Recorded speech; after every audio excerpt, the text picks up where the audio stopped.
கடந்த வருடம் வெளியான படங்களில் குறைந்த முதலீட்டில் தயாரிக்கப்பட்டு பெரும் வெற்றி பெற்ற படம் டார்லிங். ஞானவேல் ராஜாவின் தயாரிப்பில் வெளிவந்த இப்படத்தின் தலைப்பு இன்னொரு படத்தின் வெற்றிக்கு வழிவகுக்க இருக்கின்றது. கலையரசன், புதுமுகம் ரமேஷ் ராஜா, புதுமுகம் மாயா, காளி வெங்கட், அர்ஜுன், முண்டாசுப்பட்டி முனுஷ்காந்த், மெட்ராஸ் ஜானி ஆகியோர் நடிப்பில் உருவாகும் இப்படத்திற்கு டார்லிங் 2 என பெயர் சூட்டப்பட்டுள்ளது. டார்லிங் முதல் பாகத்தை தயாரித்த ஞானவேல் ராஜா இந்த படத்தையும் தயாரிக்கின்றார்.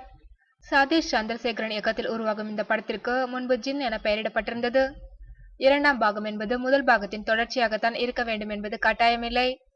அதே நடிகரோ அதே இயக்குனராகவோ இருக்க வேண்டாம். முந்தைய பாகத்தின் கதை கருவை ஒட்டிய கதைதான் இரண்டாவது பாகத்திற்கு மிக முக்கியம்.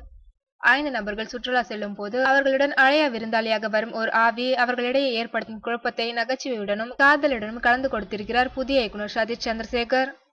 இந்த கதைக்கு டார்லிங் 2 தலைப்பு நன்றாக இருக்கும் என்பதை படம் பார்த்த ஒரு நொடியில் தீர்மானித்தேன். அக்டோபர் மாதம் 21ஆம் தேதி வெளிவரவுள்ள டார்லிங் 2 அனைத்து தரப்பு மக்களையும் சென்றடையும் என்பதில் சந்தேகமில்லை என்கிறார் ஞானவேல் ராஜா.